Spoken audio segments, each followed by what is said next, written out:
3월 새 학기가 시작됐습니다. 고3 수험생들은 모의고사를 시작으로 본격적인 수험 생활을 하게 되는데요. 특히 2024학년도 대입은 바뀌는 부분이 많아 더 꼼꼼한 준비가 필요할 것 같습니다. 오늘은 원병일 입시 컨설턴트 모시고 바뀌는 2024학년도 입시에 대한 이야기 나눠보겠습니다. 안녕하세요, 선생님. 안녕하십니까. 네. 자, 먼저 일단은 작년에 치러진 그 대학 수학 능력 시험, 먼저 지난해 치러진 입시에 대해서 먼저 이야기를 하고 시작해 보겠습니다. 먼저 뭐 총평을 좀 해 주신다면요. 작년도 2023학년도 입시는 뭐 수시와 정시로 구분되어서 선발이 됐는데요. 예. 수시는 뭐 학교 생활 기록부를 기반으로 해서 자기소개서를 참고하고 그다음에 면접을 보고 그다음에 최저 학력 기준을 반영하는 그런 전형으로 진행이 되었습니다. 네. 뭐 전년도나 뭐 큰 차이는 없이 진행이 되었는데 일단 학령 인구가 좀 감소됐다는 부분이 좀 특징일 수도 있고 예. 그 수시 경쟁률이 16.4대 1이었습니다. 예. 근데 이 16.4대 1이 전체 뭐 전국이 동등하게 16.4대 1이 아니고 예. 수도권 집중화 현상은 좀 더 가중되었다. 그러니까 이제 수도권의 주요 대학의 경쟁률은 상당히 상승한 반면 예. 그 지방에 있는 비수도권 대학의 이제 경쟁률은 또 하락하고 뭐 이런 특징이 좀 있었던 입시였고요. 예. 그다음에 작년도 서울대학에서 처음으로 그 진행되었던 그 정시에서 학생부를 반영하는 전형이 있었어요. 예. 그러다 보니까 그 정시 서울대 입시 결과를 보면 학생부를 반영하기 전보다는 그 경쟁률은 조금 하락하고 예. 조금 그 수준도 조금 하락했다라는 평가가 있었던 입시였습니다. 예. 네. 이 수도권과 비수도권에 대한 그 입시 차이가 점점 더 심화되고 있다고 좀 볼 수 있을까요? 학령 인구가 줄어드는데도 그 수도권 집중화 현상은 예. 그 계속되고 있다. 예. 그 결론은 뭐 어떻게 보면은 그 교육계에서 모두가 고민하고 있는 게 지방대 그 활성화, 그렇죠. 뭐 내지는 네. 또 평준화 이런 것들 고민이 좀 많이 되는데 예. 그 이런 입시 결과를 보더라도 지방대 활성화 정책이나 이런 것들이 조금은 좀 대안으로 제시돼야 되지 않을까 예. 하는 생각도 좀 해봅니다. 예. 네. 자, 그럼 이제 본격적으로 2024학년도 대입에 대해서 이야기를 나눠보겠습니다. 일단은 이 주요 입시 일정은 어떻게 됩니까?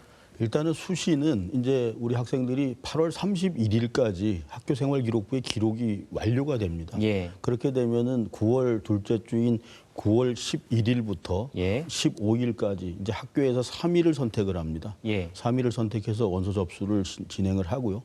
그다음 접수가 끝나고 나면은 전형 기간이 90일이 결정이 됩니다. 예. 그럼 90일 내에 학교 생활 기록부라든가 그 자료를 이제 학교에 제출을 하게 되면 네. 자료 검토 그다음에 뭐 면접 전형이 진행된다든가 아니면 실기고사가 진행된다든가 예. 이렇게 해서 90일간 전형이 진행이 되고 12월 둘째 주 정도에 수시 결과가 나오기 시작합니다. 예.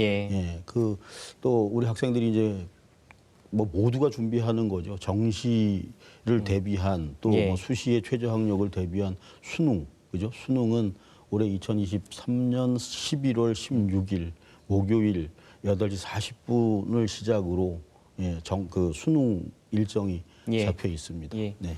어떻게 보면 이제 본격적으로 2024학년도 대입에 대한 준비가 시작이 된 건데 일단은 뭐 수험생도 그렇고 학부모들도 그렇고요. 2024학년도 입시가 좀 변화된 부분이 많다 그래가지고 궁금해하는 분들이 많거든요. 예. 설명 좀 이 부탁드리겠습니다. 부분은 우리 학생들이나 학부모님들이 조금 도움이 되려면 조금은 좀 심도 있게 좀 예. 살펴볼 필요가 좀 있습니다. 전략을 짜는 데 있어서도 좀 참고할 만한 이야기를 좀 진행해 보려고 하는데요. 예.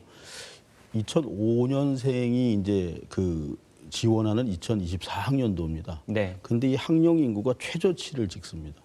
예. 그러니까 전년 대비해서 올해 그 응시 인원의 차이만 하더라도 2005년생의 차이가 그 2004년생보다도 4만 명이 줍니다. 아, 예. 많이 줄었군요. 그렇다고 예. 하면 만약에 대학에서 그 인원을 그대로 선발 인원을 그대로 유지한다라고 하면 상식적으로 보면 경쟁률도 낮아질 것이고 그 다음에 수준도 낮아질 것이라고 예상이 좀 되겠죠. 예. 예, 이렇게 되는데 그 올해부터 그냥 자기소개서라고 하는 거를 완전 폐지해라라고 이제 돼 있어요. 자기소개서를 그래서, 폐지한다고요? 예. 그래서 이제 전 대학에서 자기소개서가 폐지된 상태로 치러야 하고 수시 입시를. 예. 그다음에 또 한 가지는 학교 생활기록부의 글자 수가 줄어듭니다. 그러니까 학생부가 축소된다고 봐야 되겠죠. 예. 이 얘기는 무슨 얘기냐면 학교 생활에 대한 기록을 비교과 활동에 대한 부분을 뭐 창의 활동이라든가 봉사 활동이라든가 독서 활동이나 교과 활동에 대한 부분을 예를 들면 3,000자를 써라라고 하는 거를 1,700자로 축소해라 이렇게 돼 있고 예. 그다음에 1,000자를 써라라고 하는 거를 700자, 500자로 줄여라 이렇게 돼 있단 말입니다. 예. 그렇다 그러면 그냥 이렇게 그냥 생각 없이 쓰는 것이 아니고 기록을 남기더라도 내가 어떤 학과에 갈 것인지 그다음에 그 학과와 관련된 가장 근접된 학교 활동은 뭐였는지 이런 것들을 정확히 선별해서 그 기록에 남겨야 한다는 겁니다. 예. 그래서 자기소개서가 폐지된다는 거는 교과 외에 그 자기를 뭔가 좀 그 부각시킬 만한 기회가 또 사라진다는 얘기가 되잖아요. 예. 그래서 어떻게 보면은 대학에서는 우수인재 영입을 하려고 그러면 방법을 찾을 겁니다, 아마도. 그러면 결론은 지금 카이스트에서 지금 진행되고 있는 게 좀 샘플이 될 수도 있는데 예. 그 대학마다 학생부로 교과나 학생부의 기록으로 볼 수 없는 숨어 있는 인재를 선발하려고 그러면 우리는 한번 좀 불러보고 싶다라는 걸 거예요, 아마도. 예. 그래서 그 조심스러운 예상인데 예. 그 4월 말이 되면 아마 그 대입 계획안이 대학마다 나오는데 면접이 강화되지 않을까 하는 조심스러운 예상을 좀 해봅니다. 예. 네네. 학생기록부에 기재되는 글자 수가 줄어들다 보니까 네. 대학 측에서는 조금 더 그 학생을 확인하기 위해서 뭔가를 더 강화해야 되는데 그게 면접이 될 수 있다 이런 네, 말씀이신가요? 그렇죠. 예. 네. 알겠습니다. 자, 그렇다면은 일단은 우리 수험생들 그리고 학부모들 2024학년도 입시를 준비하면서 좀 어디에다가 초점을 맞추는 게 좋을까요?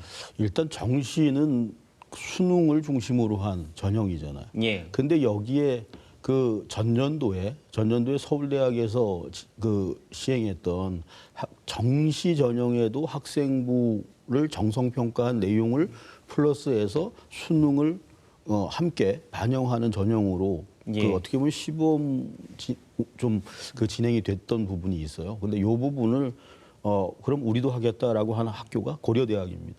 예. 그래서 고대 서울대가 학생부를 정시에 반영한다라는 거. 그러면은 학생부의 정성평가는 뭐고 정량평가는 뭔지를 좀 볼 필요가 있어요. 예. 정성평가는 이 내용을 보니까 이 학생이 우리 학과와 정말 어울리는 인재다라는 판단을 할 수 있는 근거가 거기 있어야 하는 거고. 정량평가는 학생부를 그냥 그 1항목을 몇 점으로 한다, 2항목을 몇 점으로 한다. 그러니까 몇 점에 몇 점이다. 이렇게 이제 얘기하는 게 정량평가입니다. 예. 그래서 여기서 참고할 부분은 정성평가에 대한 대비를 좀 할 필요가 있다는 겁니다. 예. 그러려고 그러면 아까도 제가 그 바로 직전에 말씀드렸지만 그 세부 특기 사항이나 종합 의견란에 글자 수가 줄어드는 부분이 있다고 말씀드렸잖아요. 그 부분을 참고하면 3,000자 쓰던 걸 1,700자 써라 이렇게 돼 있으니까 1,700자의 학과와 관련된 내용 활동, 그다음에 장점 이런 것들을 정말 선별해서 써야지 우리 학생들이 그 수시에서 나름대로 조금 그 합격 전략으로 갈 수 있는 부분이 아닐까 하는 생각을 좀 해봅니다. 그러니까 바뀐 부분에 대해서 더 전략적으로 대응할 필요성이 있겠네요. 그렇죠. 자, 그다음에 또 한 가지 네네. 제가 참고해서 좀 더 말씀드리고 싶은 거는 면접 강화를 말씀드렸잖아요. 예. 그러려고 그러면 이게 면접을 어떻게 그 우리 학생들이 학기 중에 어떻게 강화할 거냐. 예. 근데 그거는 결론은 대학에서도 요구하고 학교에서도 공교육 현장에서도 요구하는 것이 학교 활동에 적극적으로 참여해라라는 얘기입니다. 예. 그래서 우리 학생들이 학교 생활을 함에 있어서 적극적으로 발표도 하고 참여율도 높이고 뭐 이런 걸 통해서 어떻게 보면 자기 표현하는 기회를 많이 예. 가짐으로써 면접 능력은 향상될 거라는 생각을 학교 해봅니다. 생활을 더 열심히 하면서 적극적 참여, 예, 발표 적극적으로 뭐 이런 거 참여하면서 좀, 그게 또 면접에서 충분히 드러날 수 있다는 말씀이시죠. 그렇죠. 그 면접 예. 능력을 강화할 수 있는 그렇죠. 활동이라고 볼 수 있겠죠. 예. 네. 자, 그렇다면 수시 준비는 또 어떻게 해야 되는 겁니까? 그러니까 이제 수시는 그 교과 100으로 뽑는 전형이 있고 학생부 종합 전형으로 뽑는다 이런 게 이제 어떻게 보면 큰 그 일반 학생들을 대상으로 보면 그게 투트랙이라고 볼 수가 있어요. 예. 그럼 교과는 학교생활기록부에 교과 성적이 쫙 기록이 돼 있습니다. 그럼 네. 그 기록된 성적을 조합해서 우리는 등급을 반영합니다. 우리는 그 석차를 반영합니다. 뭐 이제 이렇게 대학에서 얘기하는데 예. 이 부분은 수능 성적 수치화돼서 나온 결과를 가지고 나는 몇 점으로 어딜 갑니다. 이런 거는 이미 다 정해져 있다고 볼 수 있잖아요. 예. 그렇죠? 그러면은 수시의 핵심 전략은 그럼 내가 받은 성적보다는 조금 더 상위하는 학교를 가겠다라고 하는 게 어떻게 보면 또 그 인지상정일 수 있고 예. 그 학생들의 욕심일 수 있잖아요. 그렇죠. 그럼 이게 예. 실현되려고 하면 정성평가로 뽑는 수시 전형을 집중적으로 공략해야 된다. 그러려 그러면 아까도 제가 말씀드렸지만 모의고사 누적 데이터를 먼저 확인해 보고요. 예. 그 누적 데이터에 예를 들면 쭉 해보니까 2년 동안의 그 모의고사 결과를 보니까 나는 평균 한 3등급 정도를 맞는다. 그러면은 적정이라고 하는 거는 3등급 수준의 수시 대학을 응시하는 것이고 예. 상향이라고 하면은 그거보다는 조금 더 나은 학교를 높은 학교를 예. 결정해야 된다 이런 거겠죠. 예. 그래서 일단 첫 번째는 모의고사 누적 데이터를 통해 자기의 수능 모의고사 성적 평균이 얼마인지를 먼저 확인하는 겁니다. 예. 그 다음에 또 한 가지는 조금 전에 말씀드렸듯이 정성평가를 집중 공략해야 한다. 정성평가는 수치로 볼 수 없는 것, 우리 학과와 어울리는 학생 인재인지 이런 것들을 뭔가 보여줄 수 있는 근거를 학생부 상으로 일단은 먼저 만들어놔야 한다. 예. 그 말씀을 좀 드립니다. 자, 2024학년도 입시 참 준비를 전략적으로 해야 되는 부분들이 많은 것 같습니다. 자, 마지막으로 우리 수험생들에게 당부의 한 말씀 해주신다면요. 저도 그 애들 그 가르치는 현장에 항상 수업을 진행하고 있거든요. 예. 그 보면은 요즘 아이들 이런 말하면 또 꼰대라 그럴까. 그 계획적인 생활이 안 되고 있다는 게 가장 큰 문제인 것 같아요. 예. 방학을 하게 되면 아이들이 뭐 새벽 3시, 4시에 자고 또 뭐 한 1시, 2시 점심 거르고 일어나서 뭐 이런 불규칙적인 그 생활이 예. 어떻게 보면 가장 큰 문제인 것 같아요. 예. 그래서 그 42.19km 마라톤을 한다고 하면 그 어떻게 보면 또 오버런을 하면 안 되잖아요. 그죠? 예. 그래서 저는 우리 학생들이 건강을 유지하는 게 1번인데 예. 그 건강을 유지해 가면서 그 공부 동력을 만들어내려고 그러면 어떻게 해야 되느냐. 계획적인 생활입니다. 잠자는 시간 예. 6시간, 6시간, 8시간, 6시간을 철저히 지키는 것. 그래서 좀 규칙적인 생활이 그 기본이 돼야 된다. 그러니까 생활의 기본을 좀 먼저 좀 생각하고 예. 그다음에 제일 중요한 거는 긍정적 마인드겠죠. 그죠? 할 수 있다라는 거. 그죠? 예. 그 언제 올림픽 때 박상영 선수인가요? 그죠? 예. 아, 우상혁 선수요. 예. 뭐 하면 된다 하는 예. 거잖아요. 그죠? 그랬을 때 자기 체면을 정말 긍정적으로 그 하면 된다라는 체면을 걸어서라도 긍정적인 마인드로 그 생활을 계획적으로 진행한다면 우리 학생들의 뭐 희망하는 꿈, 그다음에 합격이 가능하지 않을까 예. 하는 생각을 해봅니다. 가장 중요한 건 규칙적인 생활로 건강을 챙기고 또 긍정적인 마인드로 대입을 입시를 준비하는 그런 마인드가 필요하다. 그런 한 가지만 더 말씀이신 것 같습니다. 말씀드리면 네. 목표를 분명히 했으면 좋겠어요. 예. 내가 어디를 가야 하는지 알아야지 가는 곳도 알고 가는 과정도 신나게 할 수 있다는 생각을 좀 해봅니다. 네, 오늘 말씀 여기까지 듣겠습니다. 고맙습니다. 예, 고맙습니다.